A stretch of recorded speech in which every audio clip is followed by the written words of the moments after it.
지난 8일 날 중국 대사관저를 방문한 민주당 이재명 대표 앞에서 싱하이밍 대사는 일각에서 미국이 승리할 것이고 중국이 패배할 것이라는 배팅을 하고 있는데 이는 분명히 잘못된 것이다.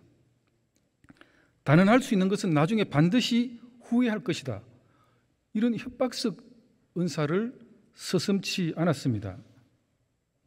중국이 한국에 보복하겠다는 것인데 대사가 주재국을 향해 이렇게 무례하게 발언을 해도 되는 것인지, 외교사절의 우호관계의 정진 임무를 규정한 비엔나 협약과 외교 관례에 심히 어긋난다고 판단되는데 장관님 소견은 어떻습니까?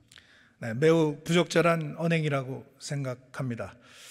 주한 대사가 야당 정치인과 함께한 자리에서 다수 언론 매체 앞에서 사실과 다른 내용으로 또 묵과할 수 없는 표현으로 우리 정부 정책을 비판한 것은 외교 사절의 우호 증진 임무를 규정한 비엔나 협약과 외교 관례에 어긋나는 행동이라고 생각합니다. 예, 특히 문제는 타국의 대사가 우리나라 정책에 관여하는데 자리를 깔아주고 작심하듯이 이어지는 고압적인 막말에 공손히 두 손 모아 들으면서 이재명 대표를 비롯한 그 누구도 이의 제기를 하지 않았습니다. 중국은 높은 봉우리, 대한민국은 낮은 골짜기라던 문재인 전 대통령의 사대주의적인 중국몽을 현재 민주당도 벗어나지 못하고 있는가, 이렇게 판단이 됩니다. 장관님 어떻게 생각하세요?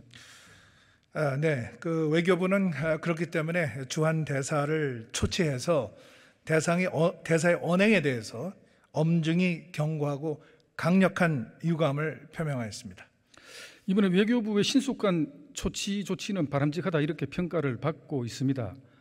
도발적 망발을 일삼는 싱하이밍 대사에 대해서는 페르소나 논 그라타, 외교 기피 인물로 지정해야 되지 않느냐 하는 그런 의견도 있습니다만 여기에 대해서는 어떻게 생각하시나요? 외교부는 모든 결과는 대사 본인의 책임이 될 것이라는 점을 분명히 경고하였습니다. 중국 외교부는 11일 날 정재호 주중 한국 대사에게 한국 측 반응에 대해서 우려와 불만을 표명했습니다. 한국 조치에 대해서도 똑같은 대응을 한 것입니다.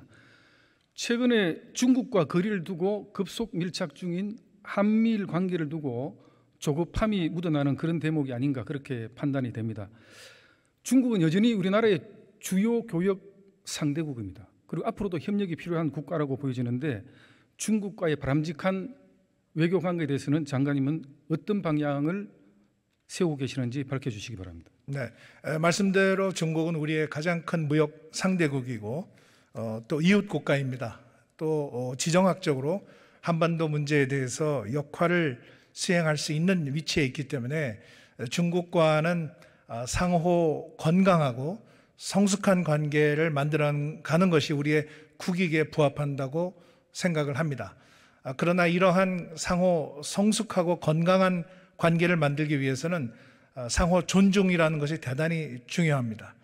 그렇기 때문에 이번에 그 주한 중국 대사의 발언은 한중 간의 우호를 증진하는 것이 아니라 오히려 한중 우호에 역행하는 발언이기 때문에 저희들이 분명하게 엄중 경고하고 또 본인의 책임이라는 점을 확실하게 강조를 했습니다.